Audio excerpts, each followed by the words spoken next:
Mari kita berdoa. Tuhan Yesus terima kasih sudah mengasihi kami, begitu mengasihi kami. Tuhan juga memimpin hidup kami sampai hari ini. Kami bersyukur dan percaya bahwa kami hari ini hadir di tempat ini, beribadah kepadamu Tuhan, menyembahmu Tuhan. Ini semua adalah anugerah Tuhan dan penyertaan Tuhan yang sempurna.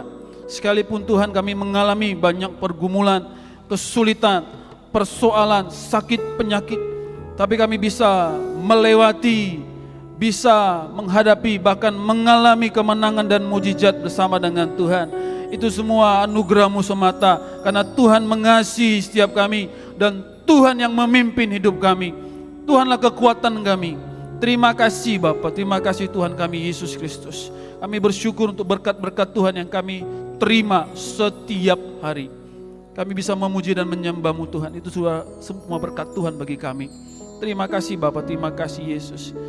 Kami saat ini ingat dan doakan saudara-saudara kami yang berulang tahun, khususnya ulang tahun pernikahan tepat hari ini. Kami doakan Tuhan untuk Bapak Chandra Krisnanda dan Ibu Ailiani. Kami doakan untuk Bapak Matthew Timothy dan Ibu Hadi Dewati. Tuhan memberkati mereka, Tuhan memberkati keluarga mereka, anak-anak mereka Bapak. Setiap pekerjaan usaha mereka Tuhan juga peliharakan dan Tuhan naikkan levelnya, Tuhan perbesar kapasitasnya. Kami juga doakan biarlah semua keturunan mereka, keturunan yang diberkati oleh Tuhan Yesus. Kami ingat dan doakan juga untuk hari ini anakmu Jeffriansa yang berulang tahun juga tepat hari ini. Tuhan Yesus juga memberkati anakmu nih Bapa. Jaga dia, topang dia, biarlah hatinya melekat kepada Yesus, dia setia kepada Yesus, dia menjadi murid Yesus dan dalam hidupnya juga dia bisa mempengaruhi orang di sekitarnya dengan kebenaran dan kasih. Tuhan berkati juga masa depannya Bapa. Dalam pergaulannya Tuhan terus menjaga dia supaya dia bisa menginspirasi orang lain, bukan dipengaruhi tapi mempengaruhi orang lain. Tuhan memberkati anakmu Jeffriansa. Tuhan Yesus, kami sebentar akan mendengarkan kebenaran firman-Mu. Berfirmanlah Bapa. Firman-Mu itu memerdekakan setiap kami. Firman-Mu itu memberikan kekuatan kepada setiap kami. Firman-Mu mengubahkan pola pikir kami, hidup kami. Firman-Mu memberikan hidup. Firman-Mu memberikan damai sejahtera. Dan firman-Mu itu Bapa yang baik, bisa menyatakan mujizat bagi setiap kami. Urapi hamba-Mu yang terbatas ini, Tuhan Yesus, biarlah Engkau semakin ditinggikan, hamba-Mu semakin berkurang. Biarlah setiap pemberitaan firman sepenuhnya dipimpin oleh kuasa Roh Kudus. Terima kasih Bapa, berfirmanlah kami siap mendengarkannya. Demi nama Yesus Kristus Tuhan, yang ajaib, Tuhan yang menjadi juru selamat kami yang hidup, kami telah berdoa. Amin, amin, amin. Puji Tuhan, kita masih berdiri Bapak Saudara. Langsung saja kita buka Alkitab kita dari Yohanes pasal yang kedua, ayat 1 sampai 11. Yohanes pasal yang kedua ayat 1 sampai 11. Kalau sudah menemukannya katakan Oke, puji Tuhan. Kita baca bergantian Bapak Ibu Saudara. Saya ayat pertama, Bapak Ibu ayat 2, nanti ayat 11 kita membacanya bersama-sama. Yohanes 2 ayat 1. Pada hari ketiga ada perkawinan di Kana yang di Galilea, dan ibu Yesus ada di situ.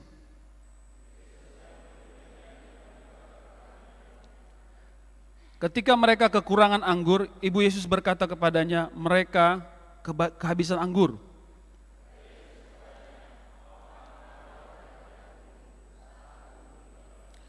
Tetapi ibu Yesus berkata kepada pelayan-pelayan, apa yang dikatakan kepadamu, buatlah itu.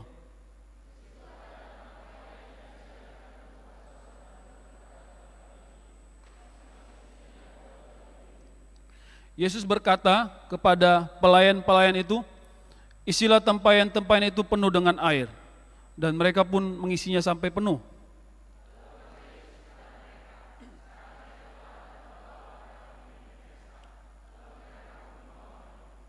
Setelah pemimpin pesta itu mengecap air yang telah menjadi anggur itu, dan ia tidak tahu dari mana datangnya, tetapi pelayan-pelayan yang mencedok air itu mengetahuinya, ia memanggil mempelai laki-laki.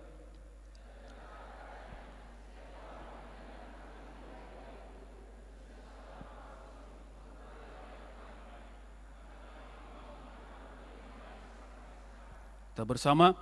Hal itu dibuat Yesus di Kana yang di Galilea sebagai yang pertama dari tanda-tandanya, dan dengan itu ia telah menyatakan kemuliaannya dan murid-muridnya percaya kepadanya. Amin. Saudara, nanti ketika saya sebut Gemi Efrata, kita menyatakan tema kita, Yesus hidup dalamku. Tadi pagi Pak Pendeta Iwan ada buat gerakannya kayak gitu ya. Jadi pasti bilang Yesus, tangan kita menunjuk ke atas ya. Yesus hidup dalamku. Yes, gitu ya. Siap? Gemi Efrata, Yesus hidup dalamku. Yes. Oke, silakan duduk. Bapak Ibu Saudara, puji Tuhan. Ya, sore hari ini saya melihat wajah kita dari tempat ini masih segar ya. Ini sore yang tadi sempat hujan, tapi pas kita mau berangkat enggak hujan. Puji Tuhan ya. Dan kita sampai di sini dengan antusias tentunya. Jangan biarkan roh kantuk itu menguasai kita. Amin. Supaya kita bisa fokus dengan firman Tuhan. Nah, Bapak Ibu Saudara yang terkasih, kita tadi melihat perikop yang kita baca. Kira-kira pesan utama dari perikop ini apa? Kayak gitu ya. Pesan utama dari perikop ini. Kenapa dia tidak bergerak? Ya. Bisa bantu saya yang di atas? Oke. Ya. Pesannya apa? Ya gitu ya. Supaya kita bisa mengerti Bapak Ibu Saudara dari perikop yang kita baca. Jadi kalau memang dengar khotbah itu di metodis kayak gitu ya Bapak Ibu ya. Kalau di metodis dengar khotbah pasti ya ekspositori lah. Jadi gali sana, gali sini lah. Ya kan? Jadi supaya kita tahu apa yang disampaikan dari perikop itu. Jadi sebenarnya saya melihat begini Bapak Saudara, bahwa pesan dari perkawinan di Kana ini yaitu keluarga yang diselamatkan. Kenapa saya katakan kayak gitu? Karena banyak orang ternyata melihat perikop itu sorotannya itu ke air berubah menjadi anggur. Ya kan? Puji Tuhan ya. Air berubah jadi anggur. Makanya dulu pernah ada joke dibilang nilai Yesus dalam pelajaran kimia 100. Karena dia bisa mengubah air jadi anggur. Kan kayak gitu. Bapak Ibu Saudara, mungkin orang banyak menaruh perhatian kepada air menjadi anggur. Ini mujizat. Bahkan banyak orang bilang, oh ini mujizat yang pertama. Ya. Tapi kalau kita lihat lebih teliti Bapak Saudara, ternyata ya biasanya Yesus itu melakukan mujizat, ada orang yang menyaksikannya dan orang-orang yang menyaksikan mujizat itu mereka kagum dan memuliakan Tuhan. Setiap kali Yesus melakukan mujizat kan banyak orang menyaksikannya. Betul? Dan banyak orang kagum. Tapi kali ini Yesus melakukan mujizat itu dia tidak tunjukkan kepada orang-orang ramai pada waktu itu di situ dalam pesta. Yang tahu mujizatnya itu hanya pelayan-pelayan yang disuruh oleh Maria, ibunya. Jadi Maria itu kemungkinan masih kerabat dengan orang yang punya hajatan ini kayak gitu ya. Karena Maria itu yang kayaknya bantu-bantu urus konsumsi dan sebagainya, sampai dibilang pada pelayan-pelayan itu apa saja yang dia bilang lakukan aja kayak gitu ya kan. Nah, hanya mereka yang tahu itu ya. Tapi sesungguhnya kalau kita lihat lebih teliti lagi, mempelai itu mereka tidak tahu mujizat sedang terjadi begitu di situ. Yang mereka tahu, salah satu tamu itu ngomong kepada mempelai laki-laki itu, wah biasanya kalau orang pesta itu anggur yang disiapkan kan anggur yang kurang baik terakhirnya kayak gitu. Ini kok masih yang bagus kok siapkan. Kayak gitu kira-kira. Hebat kali. Kayak gitu ya. Yang mungkin mempelainya, wah puji Tuhan begitu. Ya kan? Seandainya Bapak Saudara, saya mau kasih tahu, seandainya Yesus tidak ada di situ dan Yesus tidak melakukan mujizat itu, apa yang terjadi? Keluarga ini akan malu sekali. Ya. Pak, Bu, kalau kita bikin pesta, terus makanan kurang, minuman kurang, kayak mana? Ya, pasti malu ya. Yang menikah pun, gimana ini? Yang gimana ini? Beb, gimana? Kan gitu ya. Besok mau bulan madu pun jadi enggak sukacita lagi. Tapi waktu Yesus hadir di situ dan melakukan mujizat di situ, keluarga ini tetap bahagia. Keluarga ini diselamatkan dari aib, kayak gitu. Jadi pesan utama, fokus sebenarnya di situ, keluarga yang diselamatkan Yesus dari aib. Dan menariknya gini Bapak Saudara, ternyata Yesus itu melakukan tanda ini pun di keluarga. Kayak gitu ya. Kita ingat Adam dan Hawa dulunya itu keluarga yang pertama, ya kan? Digoda, dijatuhkan oleh setan, akhirnya diusir dari Taman Eden. Waktu Yesus melakukan karya mujizat yang pertama, dia lakukannya di pesta perkawinan. Dan paslah Lembaga Alkitab Indonesia membuat judulnya Perkawinan di Kana. Bukan air berubah menjadi anggur. Mengerti sejauh ini Bapak Saudara? Jadi Yesus itu punya hati, punya kepedulian, punya fokus di perikop ini, yaitu supaya setiap keluarga kita diselamatkan, keluarga kita itu dipulihkan, keluarga kita itu bahagia kayak gitu. Amin. Mereka bahagia kan Bapak Ibu ya? Amin. Nah, jadi tema kita tahun ini kan Yesus hidup dalamku. Minggu lalu kita bahas Yesus hidup dalam keluargaku gitu. Ya, kalau Yesus hidup dalam keluarga kita, berarti keluarga kita tuh terhubung dengan Yesus kayak gitu. Jadi kalau Yesus sudah terhubung dengan kita atau keluarga terhubung dengan Yesus, kita percaya setiap keluarga bahagia. Amin. Ya, Bapak Ibu Saudara begini, keluarga ini siapa sih? Keluarga ini kan suami istri. Amin. Apakah cuma suami istri keluarga? Enggak, anak pun keluarga. Ya, saya tanya, yang single itu keluarga enggak, Bapak Ibu Saudara? Keluarga. Amin. Single itu pilihan loh. Iya kan? Jomblo nasib. Enggak lah ya Bapak Saudara ya, bercanda. Maksud saya setiap kita kan terkoneksi dengan keluarga. Amin. Betul? Dan Yesus ingin setiap keluarga itu bahagia. Ya. Setan pengen keluarga itu dirusak, dihancurkan. Coba kita lihat Bapak Saudara, setan itu kan berusaha menjatuhkan gereja gitu ya, berusaha menghancurkan gereja. Ada masanya memang sasaran senjata oleh setan itu yaitu gereja. Tapi kayaknya kalau setiap kali gereja diganggu, setiap kali gereja ditekan, kayaknya enggak hancur-hancur, betul ya? Mau gedungnya dihancurin, kayaknya gereja ini enggak bubar-bubar kayak gitu, ya kan? Nah, ketika setan itu senjatanya enggak ampuh kepada gereja Bapak Saudara, makanya diarahkannya kepada keluarga. Makanya tidak heran Bapak Saudara, banyak orang melayani dengan hebat, melayani dengan dahsyat, tapi keluarganya ternyata hancur juga. Setan itu fokusnya apa? Fokus setan itu selalu merusak gereja yang terkecil ini Bapak Saudara. Itu keluarga. Dan kita lihat Yesus itu pun sangat peduli dengan yang namanya keluarga. Kita adalah keluarga, amin. Amin. Nah, kita rindu Bapak Saudara, keluarga kita ini terhubung dengan Yesus. Ya, keluarga kita terhubung dengan Yesus. Bagaimana kita bisa mengalami keluarga yang terhubung dengan Yesus?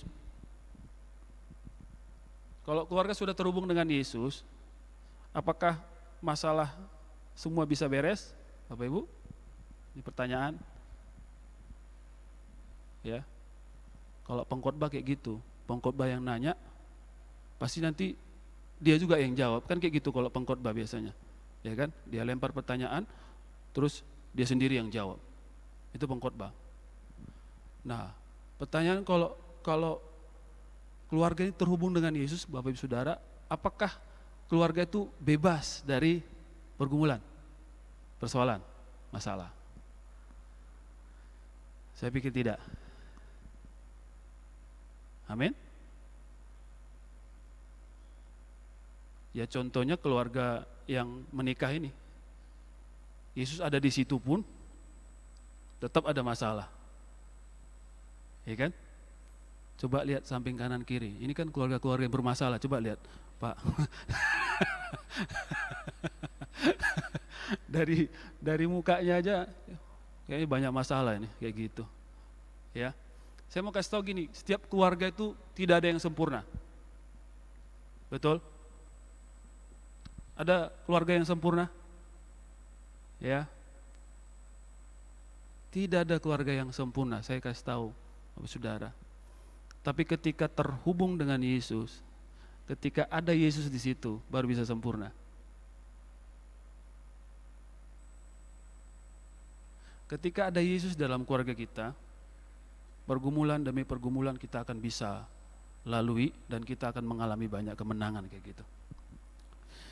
Kita mau lihat bersama-sama bagaimana bisa terhubung dengan Yesus. Yang pertama kita belajar di situ Bapak Saudara, itu ayat yang kedua. Wah, puji Tuhan sudah diperbaiki ya. Tadi pagi ayat 3 saya bikin. Pada pasal yang kedua, ayat kedua, di situ kita lihat Yesus dan murid-muridnya diundang juga ke perkawinan itu. Wow, ya. Yang pertama bagaimana kita bisa terhubung dengan Yesus, kita harus undang Yesus Bapak Ibu Saudara.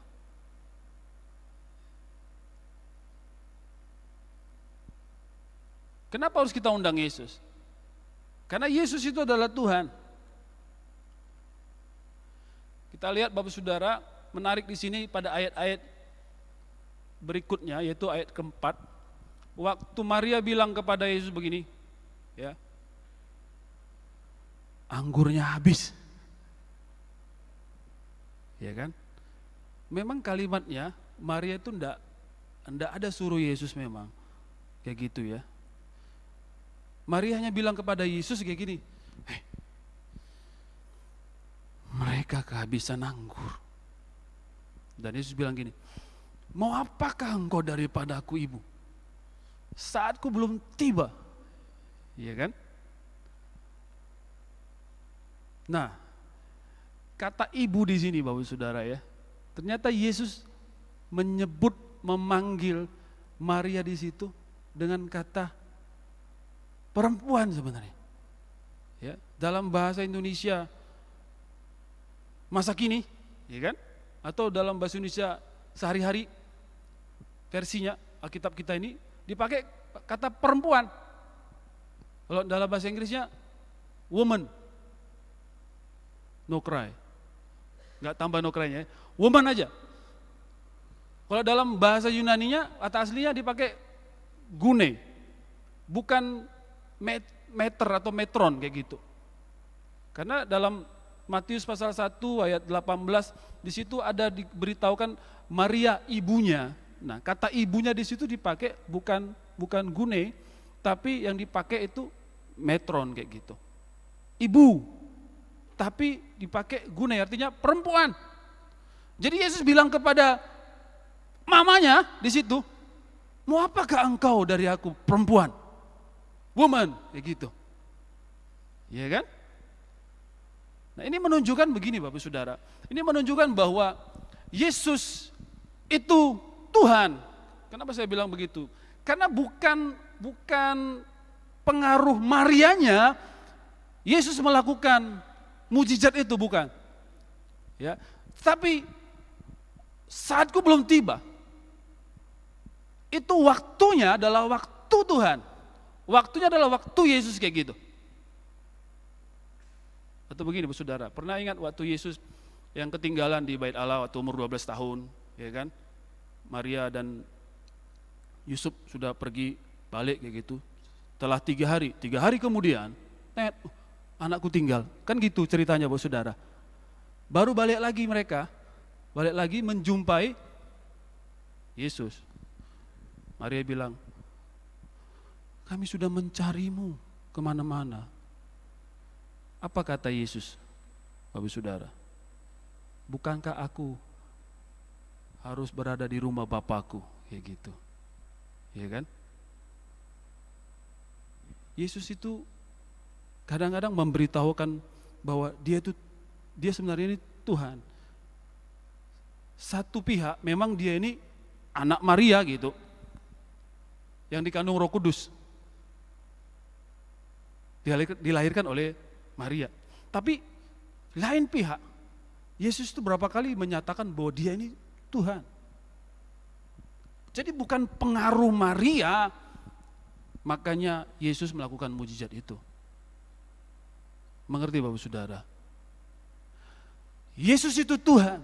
Jadi dari tanda-tandanya, yang pertama dari tanda-tandanya, tanda apa? Tanda yang menunjukkan bahwa dia itu adalah Tuhan, Bapak Saudara.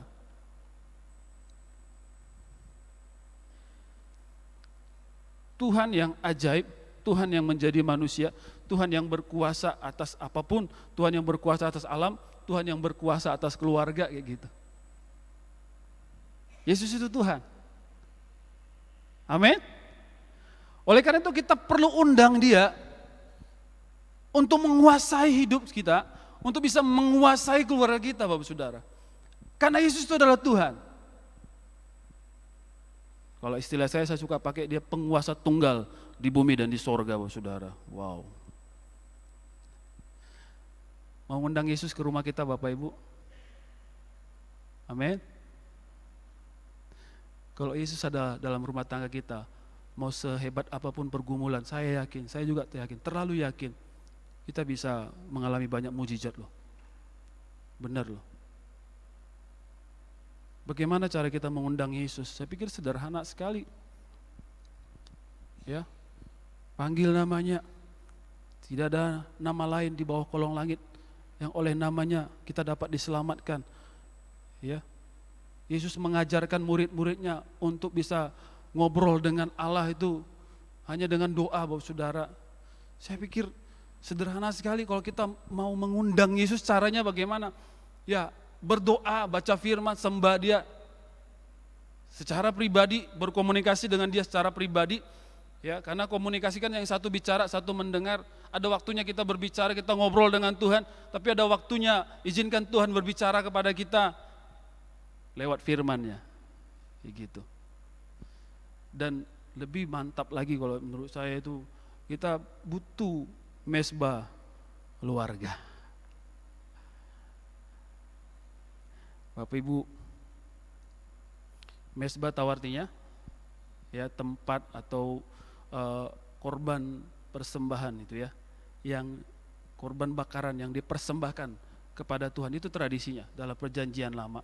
Jadi setiap keluarga itu ya, setiap pria pada zaman perjanjian lama itu akan membakar korban bakaran untuk dipersembahkan kepada Tuhan. Contoh aja Nuh, ya. Nuh itu kan pada zamannya cuman dialah yang benar katanya gitu ya. Makanya kena air bah semua. Sampai Tuhan bikin perjanjian dengan Nuh. Apa bentuk perjanjiannya Bapak Ibu Saudara? Busur panah itu kan, kayak busur gitu katanya. Ya, pelangi. Itulah perjanjian Allah dengan Nuh. Karena pada zamannya orang-orang pada waktu itu sudah hidup semaunya. Tapi ada satu orang, melalui satu orang ini keluarganya itu juga sungguh berkenan kepada Tuhan. Itu Nuh. Mereka diselamatkan naik bahtera sampai surut semua air. Setelah air surut, Bapak Ibu Saudara, dibuka Nuh lah pintu bahtera itu, dan Nuh mempersembahkan korban persembahan. Dia membangun mezbah di situ. Dan Tuhan berkenan atas Nuh dan memberkati seisi rumahnya, Bapak Saudara. Wow, itu Nuh. Ayub juga demikian. Setiap hari Ayub membakar korban persembahan. Karena dia pikir, siapa tahu anak-anakku banyak melakukan kesalahan, melakukan dosa. Jadi Ayub itu menguduskan anak-anaknya dengan membangun mezbah, membakar korban persembahan kepada Tuhan. Kita perlu Bapak Saudara membangun mezbah dalam keluarga kita. Kalau sekarang tidak perlulah kita bakar-bakar kayak gitu ya Bapak Saudara. Karena Yesus sudah menggantikan korban penebusan seperti itu. Sekarang kita cuma bangun mezbah di dalam doa keluarga kita, dalam penyembahan, di dalam firman-Nya kayak gitu. Dan biasanya yang mimpin ini pria-pria ya. Setuju Bapak-bapak? Atau ibu-ibu nggak ada yang setuju? Kami pun bisanya Pak Pendeta. Mana tuh kayak gitu ibu-ibu kan? Tapi memang seyoginya pria-pria yang membangun mezbah ini. Amin. Pria-pria sejati di sini. Pak. Amin. Ya. Inisiatifnya itu harus datangnya dari pria, Pak. Kenapa? Karena pria itu adalah kepala.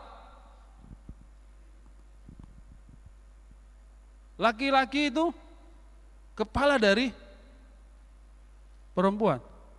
Setuju ibu-ibu? Perempuan, wanita kayaknya enggak setuju. Yesus Kristus kepala dari laki-laki. 1 Korintus 11 ayat 3 kan kayak gitu. Allah kepala dari Kristus, Kristus kepala dari laki-laki, laki-laki kepala dari istri. Jadi laki-laki itu karena dia kepala dari istri, ini harus bangun mezbah. Kepala itu fungsinya ketika kepala itu akan menjadi kepala. Maksudnya apa itu? Ya, kepala akan menjadi kepala itu ya. Pria itu akan menjadi kepala ketika dia berfungsi sebagai imam, Bapak Ibu, saudara-saudara. Jadi pria itu harus ambil inisiatif. Yuk kita doa. Doa. Duduk. Ya, dan dia mimpin doa, Pak. Bu. Tapi ada juga seorang bapak, dia memang kepala ya. Biasa dia ngepalain semuanya. Di rumah pun dia kepalain, tapi pas tiba doa, mama lah yang berdoa, kayak gitu. Ya, tapi di sini nggak kayak gitu. Ada pernah pria tuh, ini halak kita memang dia nih ya, halak kita. Jadi di Punguan itu memang dia bisa memimpin semua acara dengan luar biasa gitu. Ya, sudah diatur semua acaranya, habis ini selesai, tibalah gilirannya mau berdoa makan. Oke, mari kita berdoa katanya. Semua kan berdoa gini, Bapak Ibu Saudara. Kok nggak mulai gitu? Layaklah yang berdoa katanya. Disuruhnya orang lain berdoa, Pak. Imam itu harus dia yang memimpin. Amin. Nah ini bapak-bapak kayaknya nggak setuju nih. Pria-pria gak setuju. Bu, kalau bapak di rumah gak mimpin doa, kasih tahu Pak Pendeta.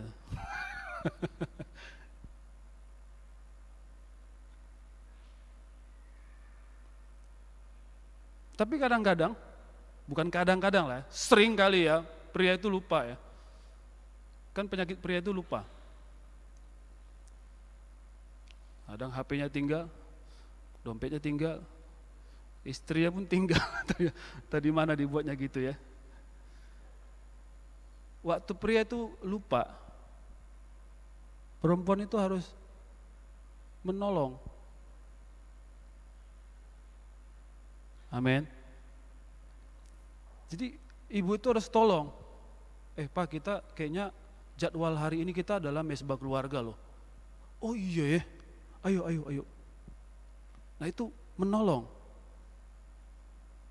Bapak Ibu Saudara, kenapa perlu kita mezbah keluarga? Karena gini, Edkol bilang Bapak Ibu Saudara, kepada siapa kita berdoa, kita dekat. Dengan siapa kita berdoa, kita dekat. untuk siapa kita berdoa, kita dekat dengan dia yang kita doakan. Itu ayat bilang. Jadi waktu kita berdoa Pak, Bu, ternyata kita terhubung dengan Yesus, dan kita juga terhubung dengan siapa kita berdoa. Kita terhubung dengan istri, dengan anak-anak, dengan keluarga, dan untuk siapa kita berdoa, kita terhubung dengan dia. Makanya kalau kita orang tua, anak-anaknya yang kuliah jauh di sana, di Jakarta misalnya, ya terpisah, doa itu bisa menghubungkan kita dengan dia. Untuk siapa kita berdoa, kita dekat. Anak-anak muda, kalau kau suka sama cewek, doakan dia, berarti bisa dekat kita gitu ya. Hah?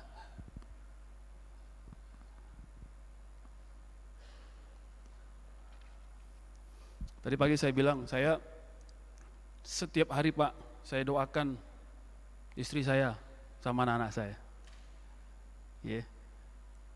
Iya loh, sampai hari ini. Waktu saya bertobat untuk ini, semenjak saya bertobat bahwa saya harus mendoakan istri, saya doakan setiap hari Pak, sampai hari ini. Setiap hari saya sebut nama mereka. Ya Tuhan, berkati istriku Rosi Napitupulu, Rosi gitu ya. Tadi pagi saya bilang Rosi itu kan bunga mawar ya. Jadi saya dulu itu suka sama dia itu memang karena namanya ya indah gitu kelihatannya ya. Tapi bunga mawar itu berduri loh Bapak Ibu Saudara ya. Hati-hati juga.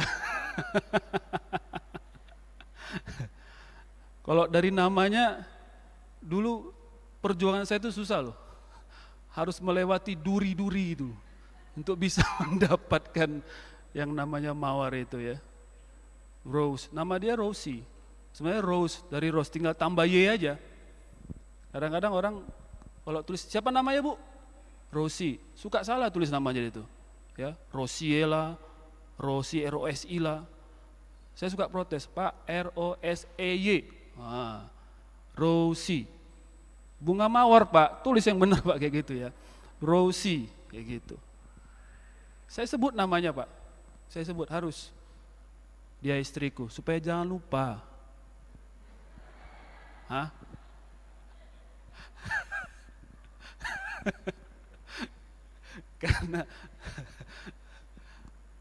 Karena ada pernah pria saya lihat lupa itu istrinya Pak.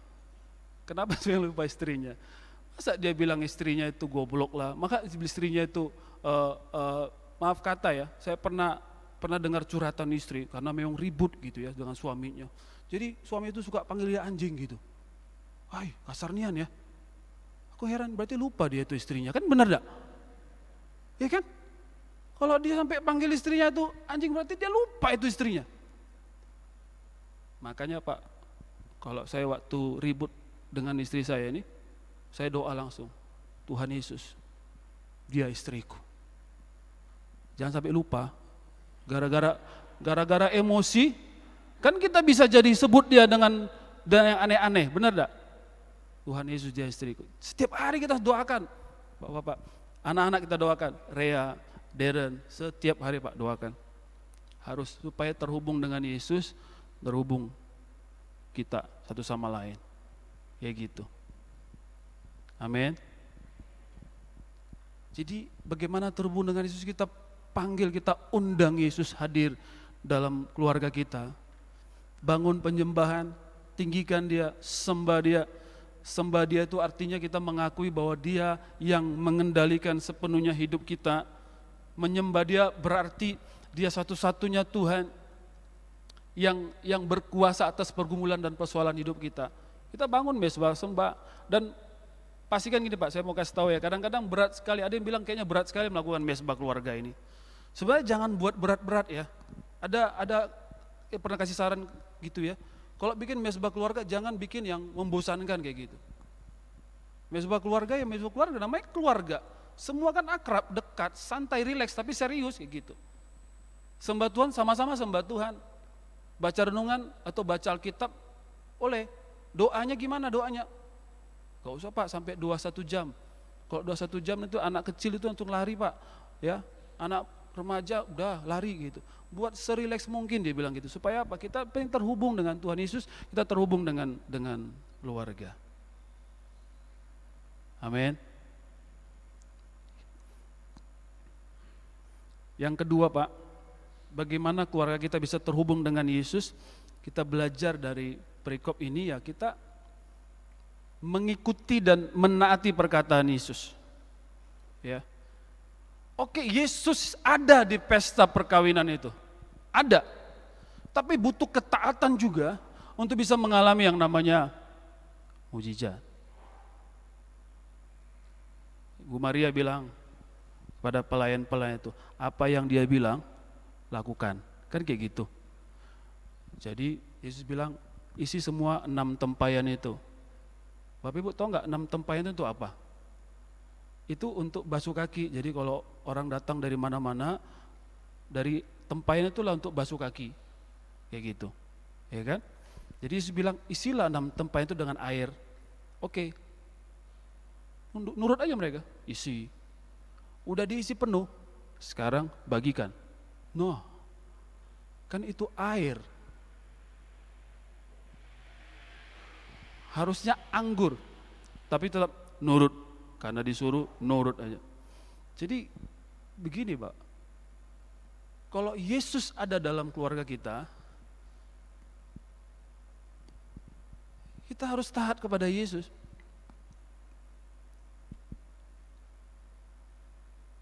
Kenapa keluarga sampai sekarang suka ribut ya? Suka ribut, ada masalah, pergumulan. Padahal sudah sembah Tuhan di situ kayak gitu. Tapi kok masih suka ribut sih, Pak? Nah kemungkinan yang ini enggak mau taat, tidak, saudara.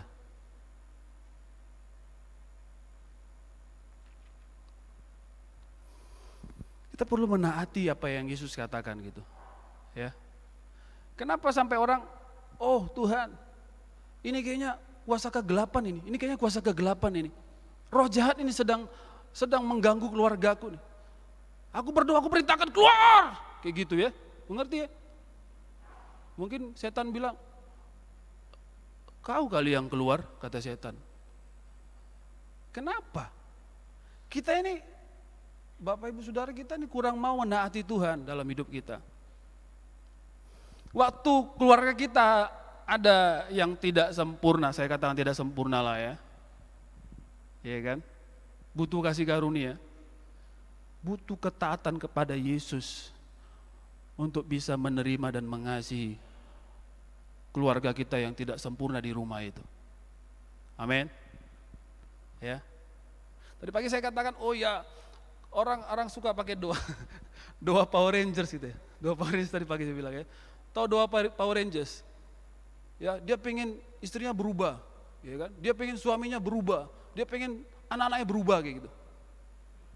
Jadi dia panjatkan doa Power Rangers gitu. Terus pada malam hari Tuhan bilang, berubah kepada suaminya.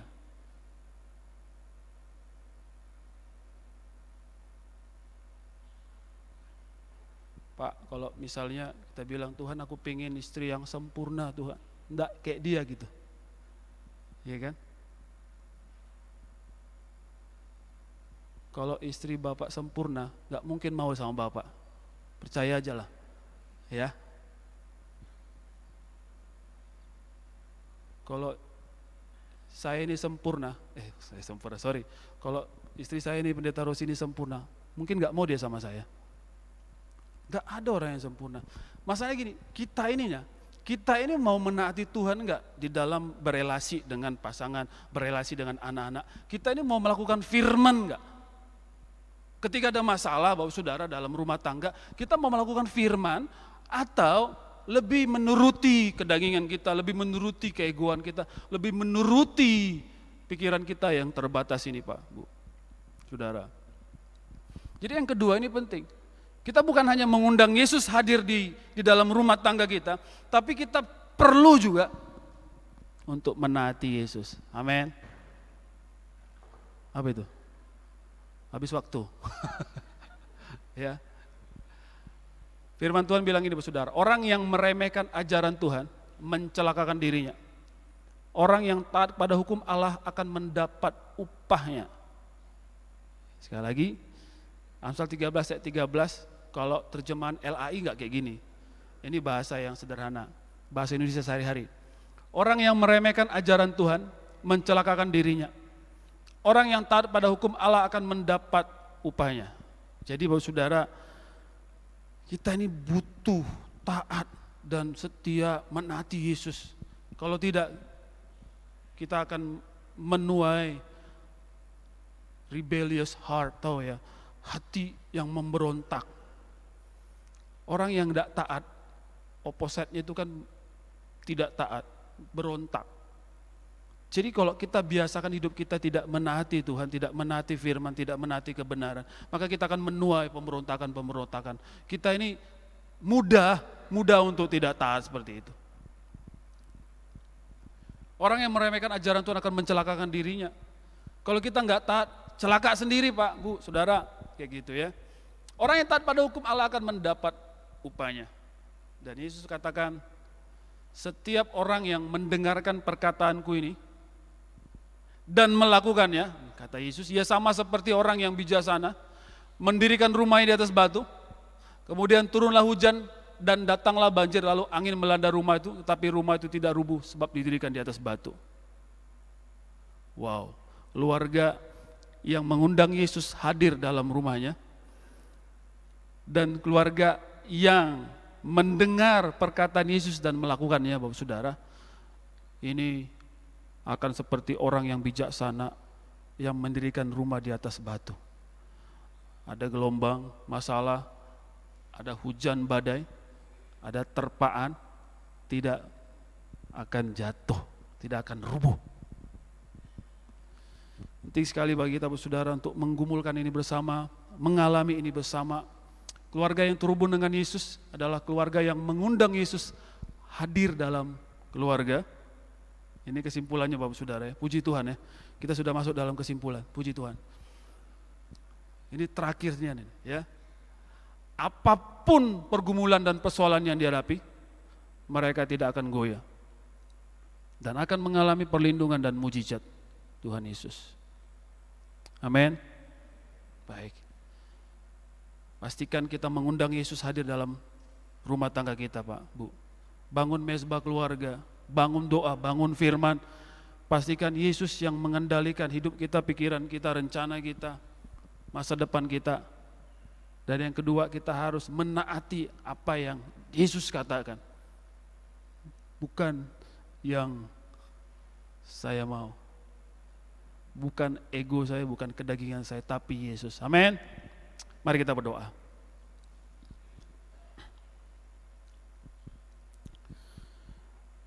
Bapa kami yang di sorga, Tuhan, hari ini kami belajar bagaimana perkawinan di Kana Tuhan selamatkan dari aib, dari pergumulan, dari persoalan ketika anggur persediaan mereka habis, dan itu bisa membuat keluarga ini celaka, bisa membuat keluarga itu malu, bisa membuat keluarga itu menghadapi persoalan yang berat. Tapi Engkau Yesus hadir di situ. Ketika Yesus hadir di situ, pergumulan mereka bisa diatasi, persoalan mereka bisa diatasi, dan Tuhan menyelamatkan keluarga tersebut dari aib. Terima kasih Tuhan untuk karya-Mu, dan Engkau memberikan perhatian yang sungguh besar untuk keluarga dan untuk setiap kami khususnya. Kami adalah bagian dari keluarga. Tuhan, kami tahu tidak ada keluarga yang sempurna. Kami tahu Tuhan, keluarga kami memiliki banyak pergumulan, persoalan. Kami tahu Tuhan, kami sadar keluarga kami rentan bisa pecah, rentan bisa jatuh, rentan bisa dirusak oleh setan. Tapi kami bersyukur menerima kebenaran Tuhan hari ini bahwa Yesus hadir dalam keluarga. Oleh karena itu kami mau pastikan Tuhan, kami belajar dari kebenaran firman-Mu supaya kami terhubung dengan Yesus. Supaya keluarga kami terhubung dengan Yesus. Kami mau mengundang Yesus senantiasa hadir dalam rumah tangga kami, dalam keluarga kami. Untuk bisa memimpin keluarga kami Bapa. Kami mau mengundang Kau Yesus, kami rindu setiap kaum bapak, kaum ibu, anak-anak. Kami sama-sama Tuhan mau membangun mesbah keluarga untuk mengundang Yesus terus hadir dalam hidup kami untuk bisa menjadi kepala rumah tangga kami. Untuk senantiasa menolong dan menjaga, memberkati kami Bapa, menjalani hari-hari kami bersama dengan Tuhan Yesus. Tapi kami juga sadar Tuhan, kami tidak hanya bisa mengundang Yesus hadir tanpa kami taat kepadamu Tuhan. Taat akan perkataanmu, taat akan firmanmu Tuhan Yesus. Tolong kami jadi keluarga yang senantiasa peka dengan firman, menyelesaikan masalah dengan firman Tuhan, menghadapi persoalan dengan firman Tuhan, dan menaatinya. Sesuai dengan firman-Mu kami percaya kami akan menjadi kuat, tidak mudah rubuh. Karena kami sama seperti orang yang bijaksana yang mendirikan rumah di atas batu. Sekalipun datang hujan deras, badai, gelombang sekalipun, tidak bisa merubuhkan rumah tangga kami. Tuhan tolong kami supaya keluarga kami bisa mengalami pemulihan, supaya keluarga kami bisa mengalami kekuatan, supaya keluarga kami bisa mengalami kemenangan atas persoalan. Kami undang Kau Yesus hadir dalam rumah kami, dalam keluarga kami, di dalam gereja Tuhan yang terkecil, yaitu keluarga kami. Terima kasih Bapa, terpujilah Engkau Tuhan. Demi Yesus Kristus kami telah berdoa. Amin. Amin.